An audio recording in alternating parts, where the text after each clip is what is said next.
Guildpact, the second set of the very memorable Ravnica block.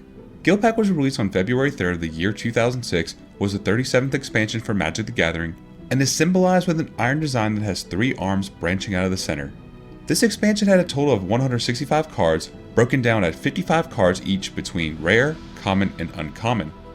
Guildpact was also sold in 15 card booster packs. Fat Packs had a book that was published around the same time, along with having 3 pre-constructed decks: Code of the Orzhov, Gruul Wildling, and Izzet Gizmometry.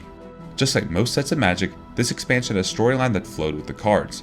The storyline of Guildpact continues the Ravnica City of Guilds plot from the expansion prior. 3 new guilds get introduced, which include the Orzhov Syndicate, consisting of the colors black and white, the Gruul Clan, the guild that was composed of green and red, and the Izzet League, which was built around red and blue. All 10 Ravnican guilds are in competition with gaining power on the plane, with the characters Teysa of the Orzhov and Agris Kos of the Boros Legion getting introduced to the storyline as well. This Ravnica story, at least for the time being, would conclude with the release of the last set of the block, Dissension. There would be a total of 3 new mechanics that were part of this expansion, with each mechanic being associated with the new guilds shown in the set. For example, the mechanic Replicate had the function of copying instants and sorceries if the replicate cost was paid for. This mechanic is associated with the guild, the Izzet League, and can be seen on cards such as Leap of Flame and Siege of Towers.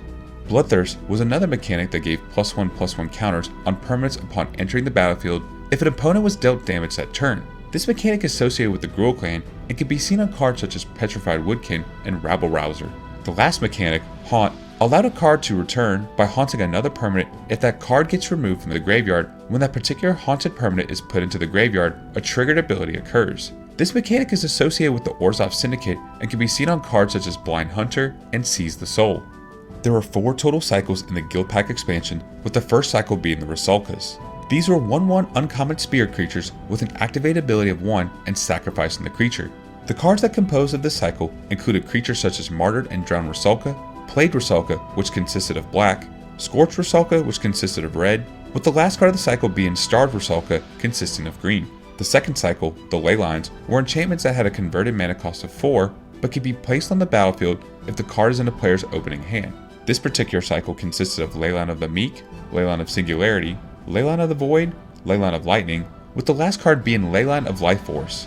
The Mage Marks were a set of aura enchantments that gave enchanted creatures +1/+1 and also gave a particular feature based on the color of the card.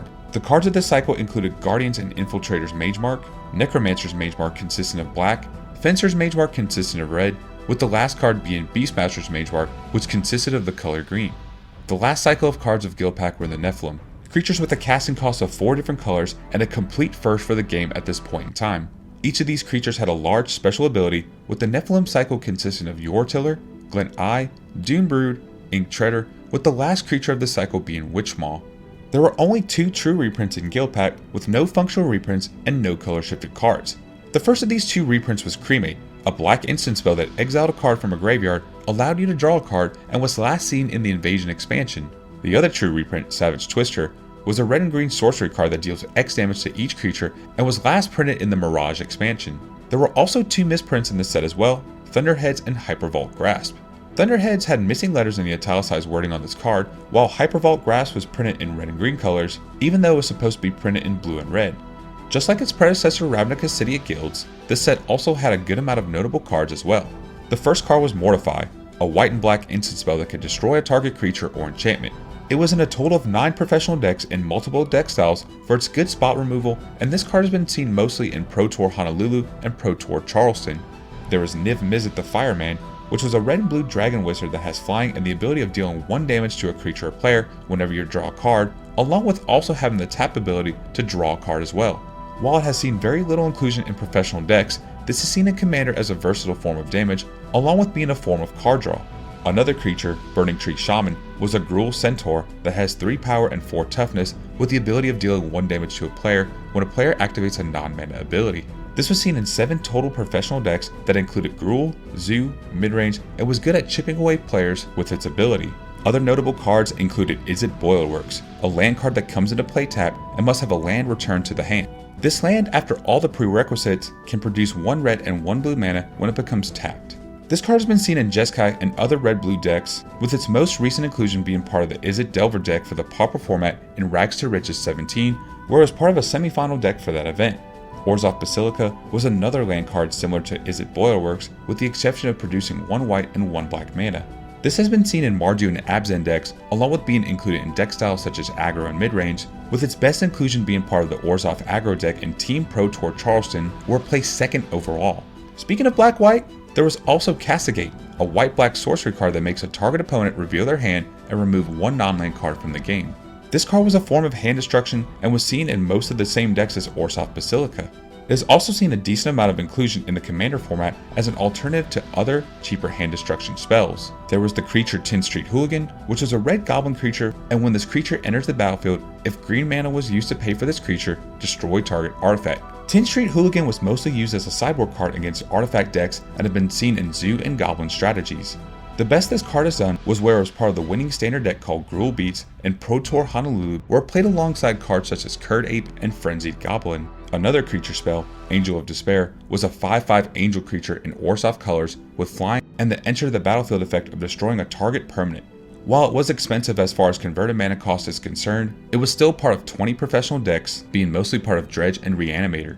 This card was part of 3 winning decks, which included 1 Pro Tour win and 2 Star City Games events, as well as being a part of 2 finalist decks. Angel of Despair is also seen in a few Commander decks as a way to get a big creature out and destroy a significant permanent that an opponent has. Continuing on with other cards, Gigot Rose was a blue instant spell with Replicate and the ability to tap target permanent. With these 2 effects, this card can hit multiple targets very cheaply to bypass blockers, get the storm counter up, or make an opponent's other permanents utterly useless for a turn.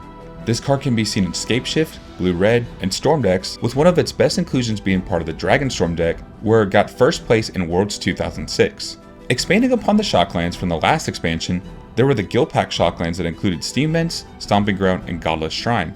These were the dual lands that came into play tapped or could be untapped for 2 life and could be searched with the fetch lands. Just like with the previous Shocklands, they are used for its 2-color purposes and in some cases as an alternative for the Alpha and Beta dual lands. Stomping Grounds would end up being the best performing Shockland overall, as it was part of many Gruul and numerous triple colored decks in Magic's history.